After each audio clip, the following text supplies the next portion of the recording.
గీతతో కోట్ల మందికి దారి చూపించిన అతనికన్నా గురువెవరు?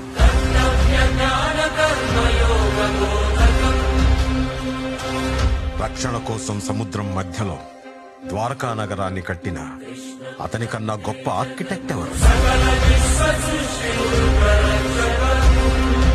వేణుగానంతోనే గోవుల్ని గోపికల్ని కట్టిపడేసే అతన్ని మించిన మ్యూజిషియన్ ఎవరు?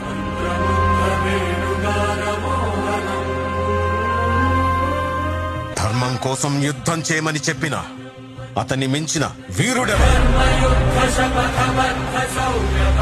హోమయాగాలతో వర్షం తెప్పించిన అతనికన్నా ప్రకృతిని అర్థం చేసుకున్న క్లైమటాలజిస్ట్ ఎవరు? అన్కంట్రోలబుల్ ఆర్పిఎంతో తిరిగే సుదర్శన చక్రాన్ని కంట్రోల్ చేసే అతనికి మించిన కైనెటిక్ ఇంజనీర్ ఎవరు?